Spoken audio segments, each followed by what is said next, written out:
Namaste, aquí compartiendo la segunda parte del capítulo número 18 del Bhagavad Gita, este último capítulo, ya culminando toda esta formación que hemos venido compartiendo y transmitiendo desde el 2021. Y ahora vamos a compartir entonces, a modo de repaso, lo que fue la primera parte del capítulo número 18. Recordemos que este capítulo se llama Moksha Yoga, el yoga de la liberación. ¿Y por qué en dos partes? Porque es uno de los más largos de todos los capítulos, junto con el capítulo número 2, que tiene aproximadamente 72 versos. Este capítulo 18 es bastante complejo porque resume en gran parte todo el contenido de la obra del Bhagavad Gita. Nosotros aquí hemos estado compartiendo, y así es como inicia este capítulo, dos conceptos que son muy importantes. Uno es el concepto de sañas y otro es el de tyaga. Aquí hemos trabajado cómo el uno forma parte del otro, ¿no? Comprendiendo por un lado que sañas significa renunciar a todo tipo de actividad, y tyaga, que es otro aspecto de la práctica de yoga, representa abandonar los resultados de las acciones. En realidad, Krishna lo que va a describir más adelante en este capítulo es que ambos senderos, tanto el de tyaga como el de sañas, corresponden a un mismo método, a una misma práctica, que en esencia es el Bhakti Yoga. Luego también en este capítulo, hasta el verso 26 que hemos visto, Krishna va a describir los diferentes aspectos y atributos que hacen a las acciones virtuosas. Esto en el marco del sacrificio, como toda labor que conduce hacia lo sagrado, ¿no? Recordemos que sacrificio viene de sacro, que es sagrado, y oficio es labor. Austeridad, la austeridad que comprende la práctica y diferentes aspectos mediante los cuales uno tiene que ir, por decirlo así, desapegándose o renunciando para poder apegarse a algo superior. En otras palabras, austeridad o tapas representan esencia a la práctica. En otro aspecto, la caridad subdividida en modalidades. ¿Cuál es la caridad o aquello que damos que nos puede conducir hacia una conciencia superior? Y por último, el conocimiento.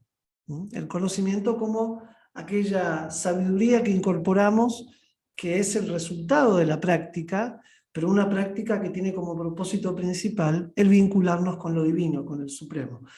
Este capítulo 18 culmina lo que es la sección que va del capítulo número 13 al capítulo, justamente a este capítulo 18, que es la sección de Jnana Yoga, el yoga del conocimiento, y un conocimiento que nos lleva y nos revela en esencia la práctica del bhakti. Digamos que en todo propósito, en toda meta que tengamos dentro del camino del yoga, debe ir acompañada, para que esta meta se vuelva un logro, debe ir acompañada de lo que implica la práctica de bhakti, ya sea karma yoga, jnana yoga, etc. El bhakti es la esencia del yoga, y bhakti significa devoción. Entonces aquí Krishna va a ir hablando de cómo el ejecutor de las actividades debe incluir justamente este concepto, esta idea y esta práctica de devoción. Así ha sido básicamente la primera parte, que bueno, hemos visto muchos aspectos. Yo aquí se los estoy ahora compartiendo de modo muy, muy resumida, porque lo que vamos a ver ahora tiene que ver con la segunda parte. Por ejemplo, en el verso 18 de la primera parte vimos que todo el conocimiento, el objeto del conocimiento y el conocedor conforman el ímpetu triple que yace detrás de la acción.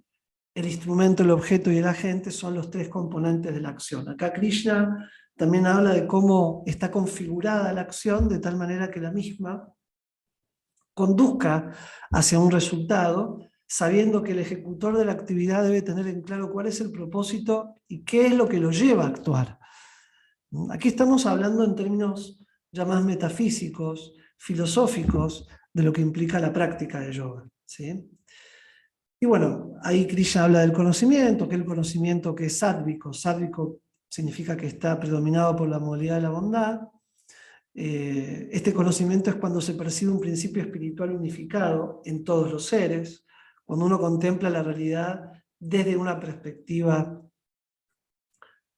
unida a un criterio espiritual, ¿no? A que no somos solamente los únicos sujetos que componen esta existencia, sino que también los demás seres tienen una naturaleza, tienen necesidades, tienen una existencia espiritual.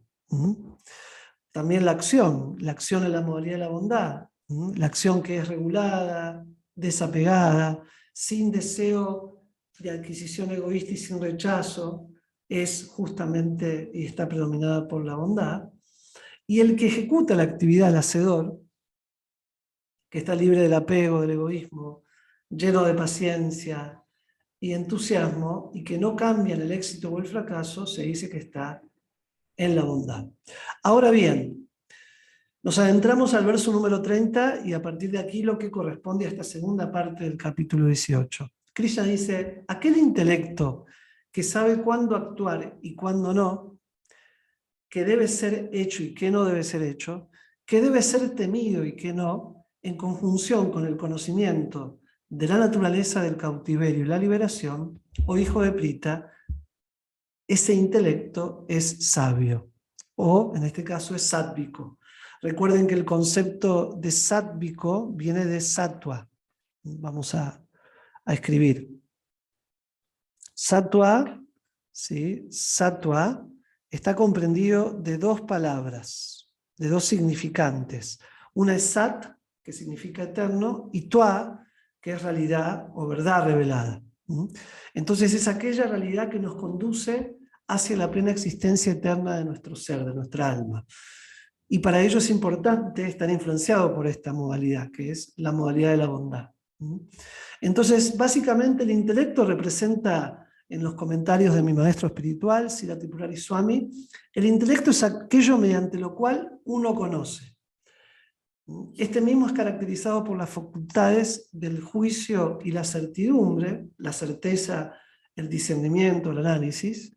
La fortaleza interior es una de sus funciones y es la firmeza mediante la cual una persona se aferra fuerte a su decisión. De modo que el intelecto y la fortaleza interior son elementos del impulso instrumental para actuar, referido previamente como conocimiento, ¿sí? Entonces, el intelecto es el impulso instrumental para que ejecutemos actividades. ¿Por qué? Porque es la firmeza mediante la cual una persona se aferra a su decisión, a aquello que proyecta, a aquello que desea. Digamos que, como lo mismo lo expresa mi maestro espiritual, el intelecto es aquello mediante lo cual uno conoce, uno comprende, uno analiza. Por eso es y está caracterizado por la facultad del juicio y la certidumbre. Inteligencia viene de intelegere, interesentro, legere significa escoger, elegir o rechazar. Krishna en el verso 33 dice, la fortaleza inquebrantable mediante la cual uno controla las funciones de la mente, los aires vitales y los sentidos mediante el yoga, o hijo de Prita, es una fortaleza sátvica. Ahí faltó la B corta, sátvica. ¿Sí? Sátvica. Es la fortaleza mediante la cual uno controla las funciones de la mente. En otras palabras, la mente, esa fortaleza que se adquiere, es a través de la inteligencia, ¿no? ¿Se entiende? O sea, la inteligencia es lo que permite que haya vigor, que haya determinación, que haya fortaleza interior. Lo acabamos de leer y de analizar en el verso anterior.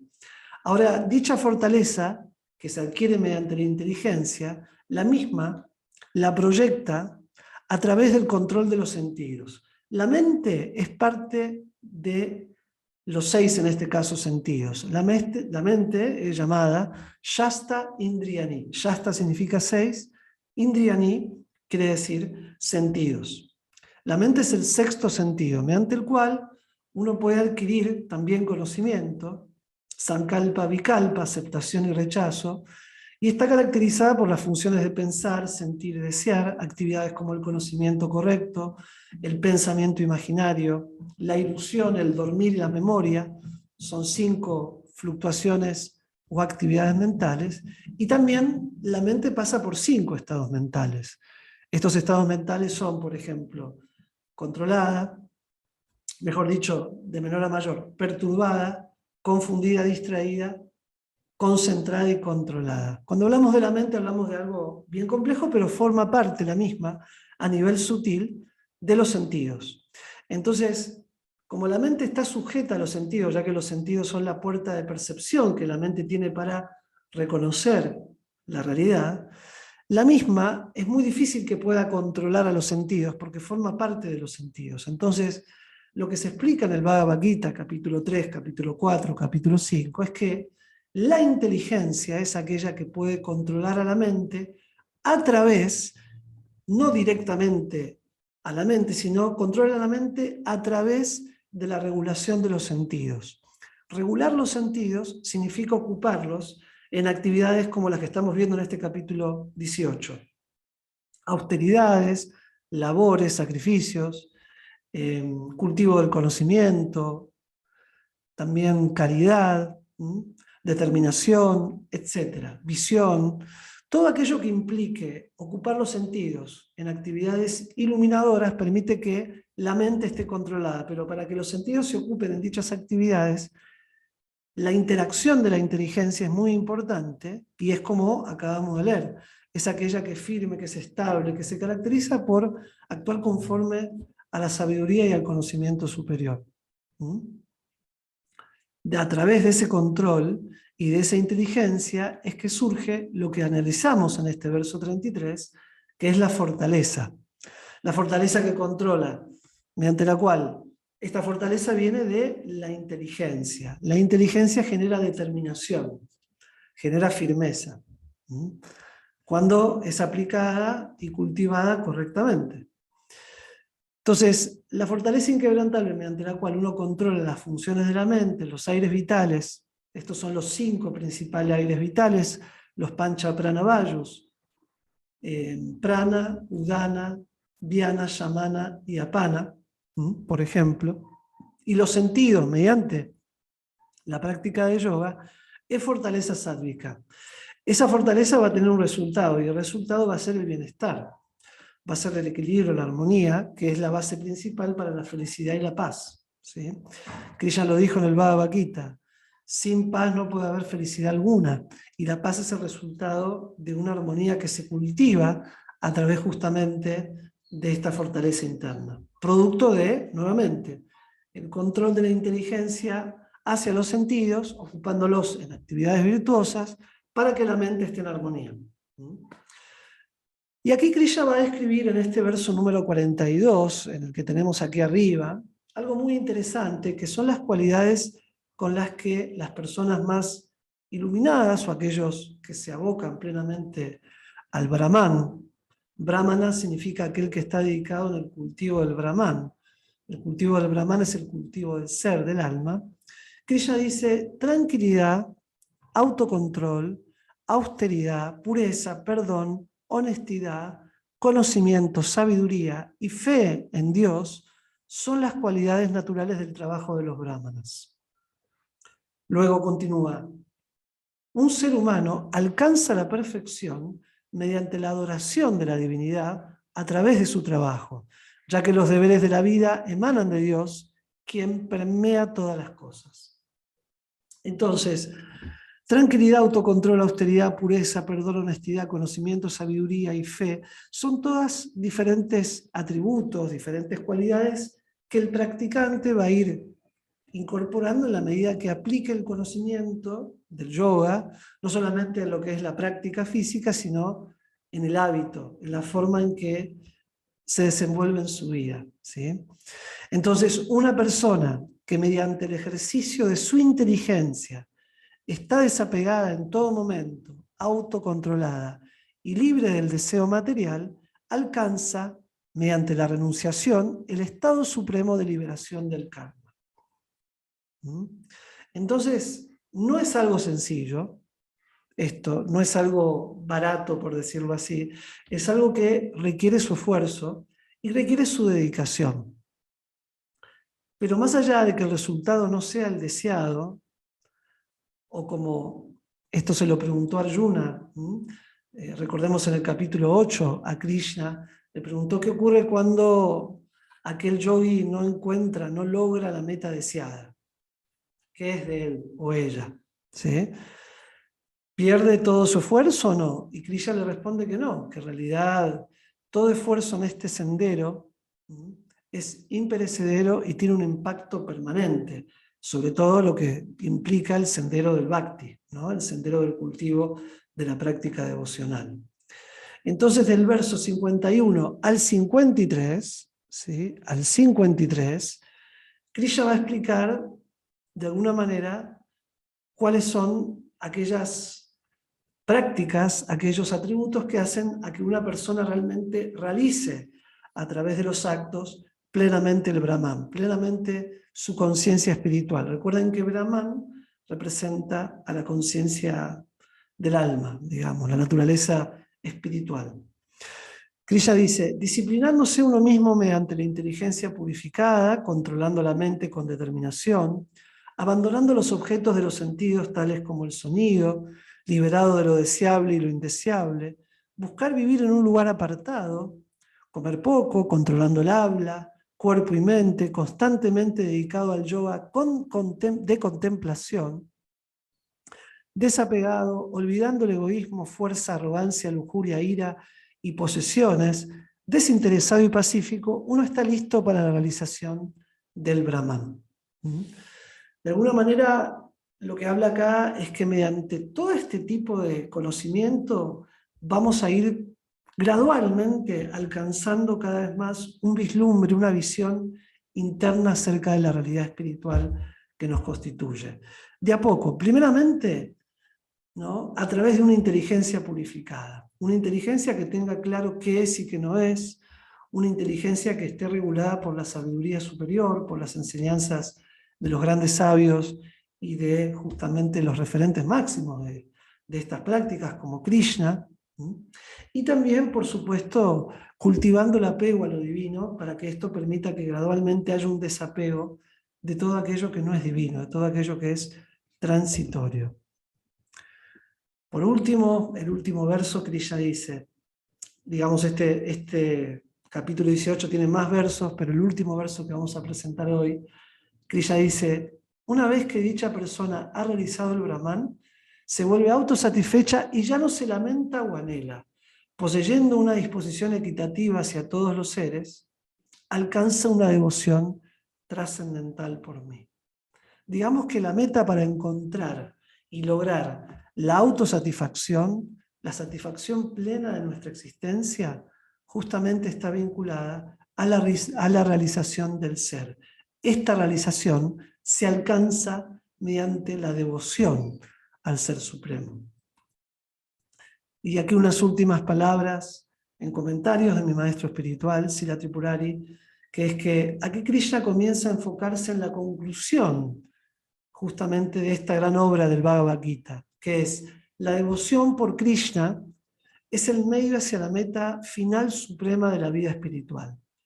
Su estatus es post-liberado y debido a ello incluso una diminuta aparición en la senda del karma uñana, conocimiento, es el agente liberador en dicha senda, debido a que solo aquello que es espiritual puede otorgar la vida espiritual.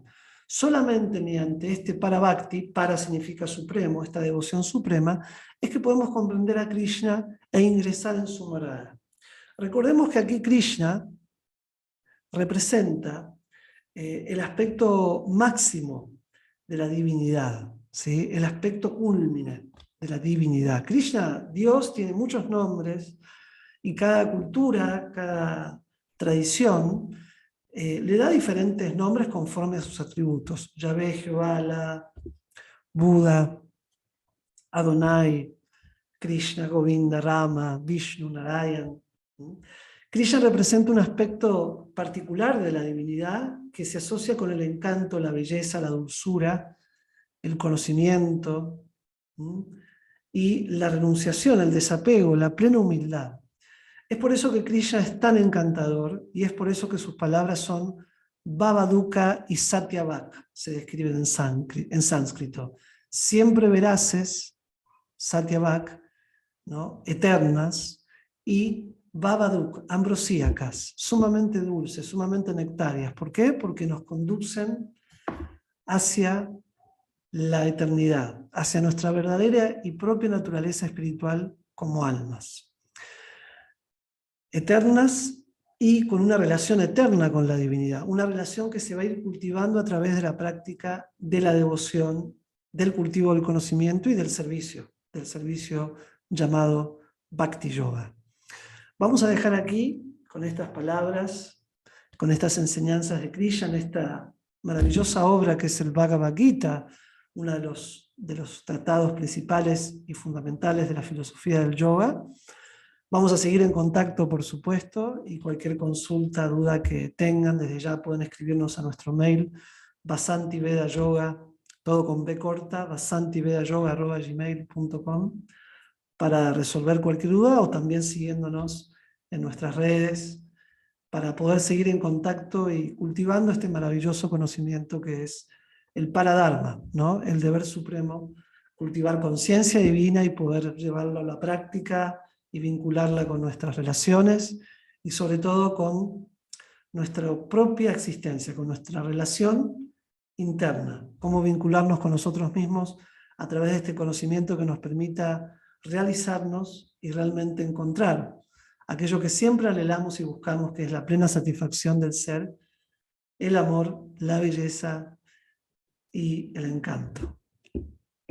Muchas gracias por compartir toda esta larga aventura del curso del Bhagavad Gita y ya nos vamos a estar viendo con nuevas formaciones.